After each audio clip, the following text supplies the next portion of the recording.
Welcome to Travel Discovery. This is Lisa and I will be your host. So are you thinking of moving to the Philippines? Today's video will cover a moving checklist. This is based on a video that was done by the Philippine Info Channel. Big shout out to Steve and Justin. We are going to be adding a few things to the checklist. But before you can check anything off, the first step towards getting somewhere is to decide you're not going to stay where you are. Isn't that true? So this is not an all-inclusive list. Of course, everybody has their own personal circumstances, so you will have to build on this list, but we will get you off to a great start. So before you even get on that plane, plan ahead. Please check the description for resources that are mentioned in this video. Also, the Philippines Bureau of Immigration official website is immigration.gov.ph. Please first get a whiteboard or notebook. It seems basic, but you have to put your thinking down where you can see it on a whiteboard or put your thinking on paper, and then you'll feel good when you check things off. Please remember to like and subscribe. Get a Smart or Globe SIM card and a load card. Have a Philippine phone number before you arrive. If you go with Smart, you can download the Smart app GigaLife, and there you can actually add load. The Philippine cell phone system is quite complicated. It's not as straightforward as people think, so you will need help. If you land in Manila, you can get a SIM card right there at the airport in a vendor booth. They will install and register your SIM card, help you download minutes so you can call on the spot. You can also go to the nearest SM Mall or Sari store to add load. You do have to register your SIM card in the Philippines. You can use the free Wi-Fi if you like when you get to the airport, and then you can use Facebook Messenger to call the person that's going to pick you up. Cancel your health insurance, get travel insurance, and then get permanent health insurance coverage. You can use SafetyWing, Pacific Cross, Pacific Prime. You just never know when you're going to get sick. Even if you feel healthy and you have no health issues, it's always good to get insurance, and you can in the Philippines. The link is in the description to a video that we did on travel insurance. Plan for untimely death. It costs $10,000 to $20,000 US to ship a body back to the US. Have your legal documents, healthcare proxy, power of attorney, and contacts in order, and hire an attorney. Here in the Philippines, it costs about $6 US to consult with an attorney, so it's not expensive. The hospital will not release your body unless the hospital bill is paid. Give someone access to your bank account, ATM card, and money. This is a cash-based society. The hospital will not let you leave, go to the ATM, and come back. So have someone that can assist you. Next up, download any apps that may be country sensitive before you leave. Take a moment to go through your phone and decide which apps you need. You may need, for example, the US version of an app, or the US version of a banking app, for example. Because when you're in the Philippines, you're going to get the Filipino version. So it's very important that you download the apps that you will need before you leave. Download a paid VPN service. Don't go with a free service, but a paid one. For those that are not familiar with what a VPN is, we have a definition. It stands for Virtual Private Network. It's one of the best tools for ensuring your internet privacy. It encrypts your connection and keeps you hidden while surfing, shopping, and banking online. Super important. There are some websites that will lock you out because you're trying to connect in the Philippines. It creates an encrypted tunnel for your data, protects your online identity by hiding your IP address, and allows you to use public Wi-Fi safely. Download a phone app before leaving. You need a US phone number. You can use Magic Jack, Skype, Google Voice, or something else, because credit cards and banks will send you an SMS code.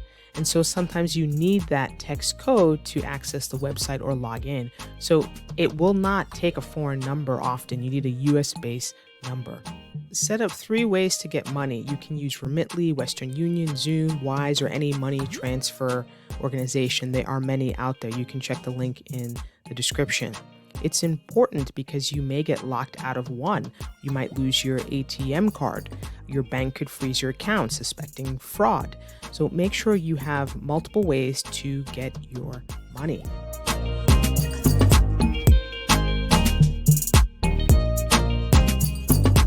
Use a friend's or family member's U.S. address to get mail or use a mail forwarding service. You might need a U.S. address to get certain things sent. Some things might not be able to be sent to you here in the Philippines. So it's important to think about what you'll do if you need a U.S.-based address. Request PIN numbers for all your credit cards. You might have an emergency where you need to take money out quickly, and so you need a PIN number to be able to access your credit line. Tell your bank and credit cards that you need that ATM access because you will be traveling to the Philippines. Call ahead. You do not want to be traveling and then you have problems. You have to make sure that you get those pesos.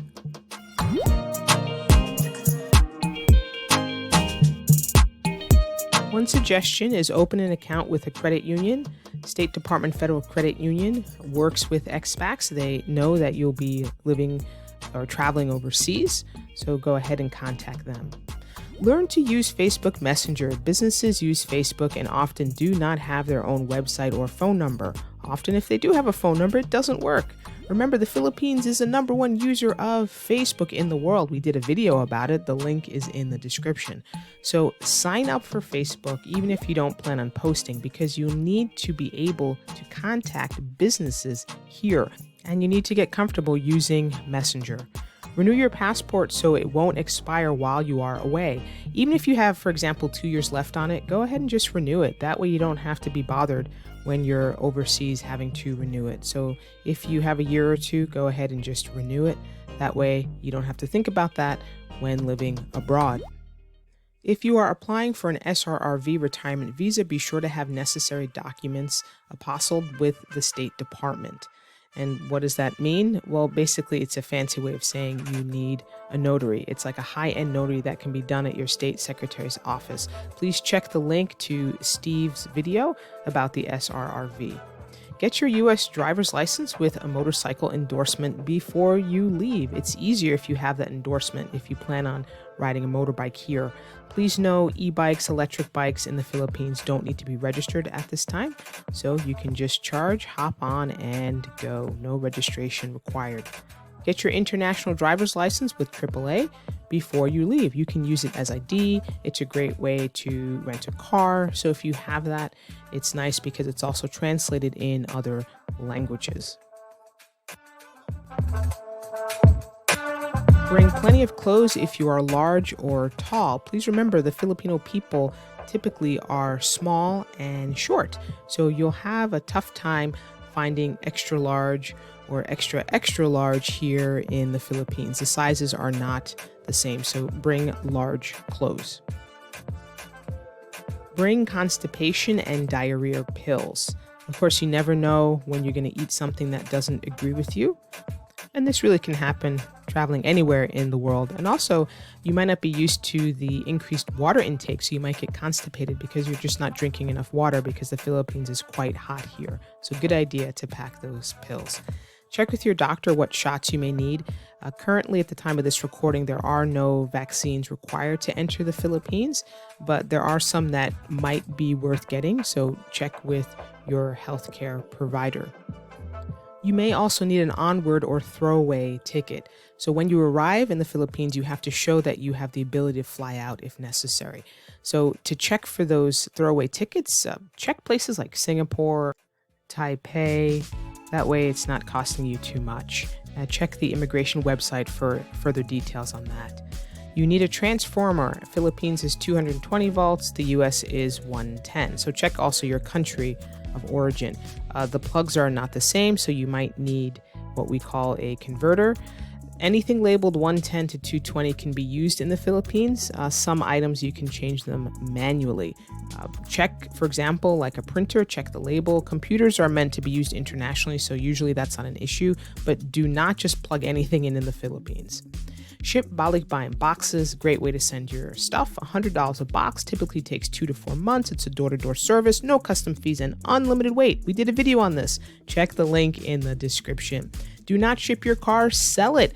Buy a used one in the Philippines. Typically, it is cheaper here to buy a used car than the US.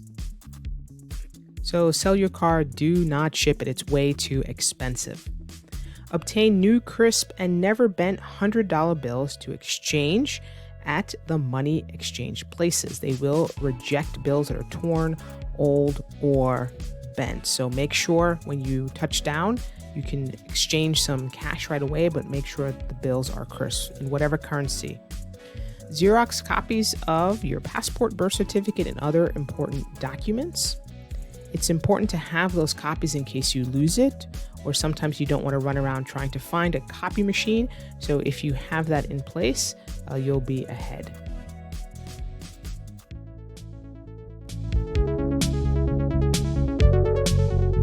So follow these tips, they'll get you off to a great start, and please add to your own personal list. Please remember to give me a like and subscribe. Add any additional info in the comments. See you next time on Travel Discovery to see what we will discover next. I'll leave you with beautiful images of the rice terraces.